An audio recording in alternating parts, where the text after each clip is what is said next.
जी हाँ, आज है मूवी रिव्यू का दिन और मैं आप लोगों के पास लेकर आया हूँ लापता लेडीज का मूवी रिव्यू। ये मैं लेकर आया हूँ आप लोगों के पास अपनी तरफ से और लल्लन टॉप की तरफ से। लापता लेडीज में सलमान खान के घर का पता है, शान वाला अब्दुल है, लेकिन सबसे जरूरी फिल्म के पास बड़ा दिल है। साल 2001 दीपक कुमार की शादी हुई और अपनी पत्नी को लेकर वो घर के लिए ट्रेन में चढ़ता है। ट्रेन ठसाठस भरी हुई है। दीपक अपनी पत्नी फूल के लिए जगह खोजते खोजते बढ़े जा रहा है। फूल सिर्फ अपने पति के जूते देख सकती है। उसकी वजह है चेहरे पर पड़ा हुआ लंबा घूंघट। लेडीज है, बैठा लीजिए। इतना कहने पर फूल को तो सीट मिल जाती है। दीपक सीट के कोने पर खड़ा है। कोच में एक नवविवाहित जोड़ा और बैठा है। बात चलती है कि शादी में कितना दहेज मिला। साल 2001 का था, इसलिए सब खुले में दहेज कह रहे थे। 2024 होता तो इसे गिफ्ट का नाम दे दिया जाता। खैर, दीपक ने कोई दहेज नहीं लिया। इस बात पर लोग हंसते भी हैं और वो गर्व करने की जगह आंखें झेप लेता है। कुछ घंटों बाद दीपक देखता है कि उसका स्टेशन आ गया। आनंद फानंद में दुल्हन को उतरने को कहता है। लाल जोड़े में लंबा घूंघट पहने दुल्हन उसके पीछे पीछे उतर जाती है। दोनों लोग दीपक के गांव सूरजमुखी पहुंचते हैं। स्वागत के लिए नई दुल्हन का घूंघट उठाया जाता है। मां के हाथ से आरती की थाली छूटती है और झन्न करके जमीन पर आवाज करती है। छोटा बबलू चिल्लाता है, चाची बदल गई। दीपक की दुल्हन बदल गई है। फूल कुमारी कहीं और पहुंच गई है और उसके घर पुष्पा रानी आ गई है। अब फूल को घर लाने की कोशिश शुरू होती है और इस बीच सलमान खान के घर का पता आता है। शान फिल्म के अब्दुल से मिलते हैं तो बस गाना नहीं गाता और प्यारे शब्दों में लिखे तो मिलता है एंटरटेनमेंट। लापता लेडीज सिर्फ मनोरंजन नहीं करती, आप फूल और पुष्पा की जिंदगी बदलते हुए देखते हैं, जिनकी वजह उनके आसपास की दुनिया को बदलते हुए देखते हैं और उनका आर्क पूरा होते हुए आप लोग देखते हैं। लापता लेडीज के सबसे बड़े कॉन्फ्लिक्ट के आते ही आपको आइडिया लग जाता है कि इस कहानी का समापन कैसे होगा। फिर भी आप पूरी तरह इंटरेस्टेड रहते हैं। उसकी सबसे बड़ी ये वजह है कि जिस ईमानदारी से इस दुनिया को पेश किया गया, डिटेलिंग पर काम हुआ है। शुरू में दोनों दुल्हनों के हाथ की मेहंदी और लाल नाखून पॉलिश का रंग गाढ़ा रहता है, लेकिन समय के साथ आप उन्हें फीका पड़ते हुए देखते हैं। फिल्म की कहानी विप्लव गोस्वामी की रची हुई है, वहीं स्नेहा देसाई ने स्क्रीन प्ले और डायलॉग लिखे हैं। फिल्म की कहानी बहुत हद तक प्रेडिक्टेबल है और यही इसकी खूबसूरती भी है। ये सिर्फ अपने चुटीले वन लाइनर्स की बदौलत आपका ध्यान खींचकर नहीं रखना चाहती। फिल्म का रिलेटेबल होना उसके हक में काम करता है।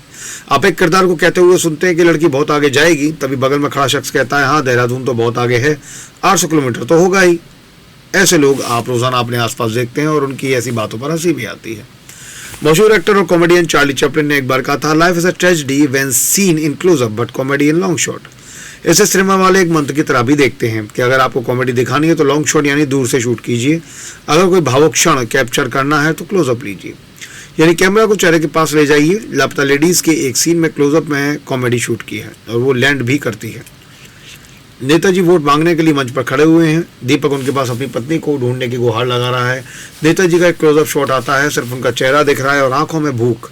सामने बैठी जनता को देख नेताजी टॉट हुए जा रहे हैं। ये नहीं बताया गया कि बस उनकी चौड़ी आंखों में दिखता है। इस आयरनी पर अपने आप हंसी आती है। किरण राव के निर्देशन में बनी हुई लापता लेडीज अपने सब्जेक्ट को लेकर सटल नहीं है। दोष दीपक का नहीं कि वो अपनी पत्नी को पहचान नहीं पाया, दोष था लड़की पर चढ़े पर पड़े हुए उस लंबे घूंघट का।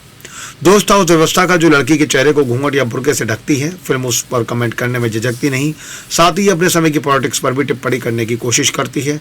जब फिल्म की एक किरदार कहती है कि उसका पति हाथ उठाने के हक को प्यार समझता है, तब आपके संदीप रेड्डी वांगा का एक इंटरव्यू याद आता है। पुष्पा एक जगह कहती है कि पहले उसकी जगह का नाम इंदिरापुर था, फिर अटलगंज हुआ। कहती है कि हमारे यहाँ सरकार के साथ नाम बदल जाते हैं। आप समझ जाते हैं कि इशारा कहाँ हो रहा है। किरण राव ने अपनी कहानी दिखाने के लिए फूल और पुष्पा की नज़र यानी कि गेस का इस्तेमाल किया गया है। पुष्पा के पति को मालूम होता है कि बीवी खो गई है। वो झुंझुलाहट में आसपास देखता है, फिर अपने दोस्तों से कहता है कि छोड़ो, आज डॉली के यहाँ जाएंगे, पुलिस के पास कल जाएंगे। इस पॉइंट पर कैमरा दूर से इस आदमी को देख रहा है, जैसे किसी चीज की आड़ में छिपकर देख रहा हो। उनके निकलने के बाद कैमरा का फोकस शिफ्ट होता है और नजर पड़ती है फूल पर। वो छिपकर किसी कोने में दुबकी हुई है। यहाँ आपको फिल्म मेकर की गेस का आइडिया लग जाता है कि ये कहानी हम किसकी आंखों से देखने वाले हैं। इस चीज का फिल्म को फायदा भी हुआ और नुकसान भी, हालांकि हम लोग इसे पॉइंट ऑफ व्यू भी कहते हैं कैमरे की दृष्टि से देखा जाए तो। और फायदा यह है कि महिलाओं के बीच होने वाली एकदम रैंडम और आम बातचीत को ईमानदारी से दिखाया गया है और वही उसकी खूबसूरती भी है जो अक्सर हमें सिनेमा से गायब मिलती है। बाकी नुकसान ये है कि फिल्म पुरुष किरदारों पर ज़्यादा काम नहीं कर पाई, खासतौर पर दीपक को। ये रिफ्रेशिंग था कि फिल्म उसे किसी तरह तारणहार की तरह पेश नहीं करती, मगर उसके किरदार को डेप्थ भी नहीं दे पाती है। बाकी दीपक बने स्पर्श श्रीवास्तव ने अच्छा काम किया है। उनको देखकर आपको लगता है कि दीपक सेंसिबल किस्म का आदमी है। भेड़ बनकर बाकी पुरुषों की भीड़ में जाकर खड़ा नहीं हुआ है। इस कहानी की हीरो प्रतिभा रंटा और नितांशी गोयल हैं उन्होंने पुष्पा और फूल कुमारी के रोल किए हैं।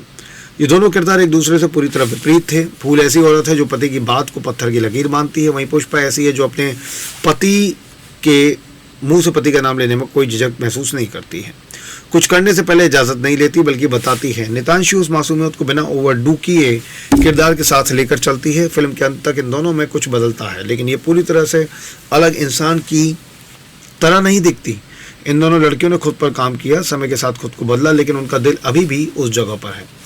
ये रिव्यू बिना रवि किशन पर बात किए पूरा नहीं हो सकता। उन्होंने पुलिस ऑफिसर श्याम मनोहर का रोल किया। पहली नज़र में समझ आता है कि ये Singham angry man type police वाला नहीं, कमर लंबी करके कुर्सी पर बैठता है, मुंह हमेशा पान से भरा है। श्याम मनोहर ही फूल कुमारी के केस की जांच कर रहा होता है। वो ऐसा आदमी जिसे आप पढ़ नहीं सकते, आप सोचेंगे कि वो ऐसा करेगा और अगले ही पल आपको चौंका देगा। रवि किशन ने जिस आराम से उसे निभाया है उसकी तारीफ होनी चाहिए। उनकी एक्टिंग को परिभाषित करने के लिए एफर्टलेस सही शब्द है। ऐसा लगता है कि उन्होंने किरदार पर सारा काम आंतरिक स्तर पर किया है, इस वजह से सामने सब कुछ आराम से फ्लो होते हुए दिखता है। फिल्म में राम संपत का म्यूजिक नैरेटिव के साथ बहता है, उसे कॉम्प्लीमेंट करता है। लापता लेडीज देखी जानी चाहिए। सिनेमाघरों में अंत तक रुकिएगा, क्योंकि काफ़ी समय बाद किसी फिल्म ने क्रेडिट्स पर मेहनत की है। क्रेडिट्स बहुत सुंदर तरह से रोल होते हैं।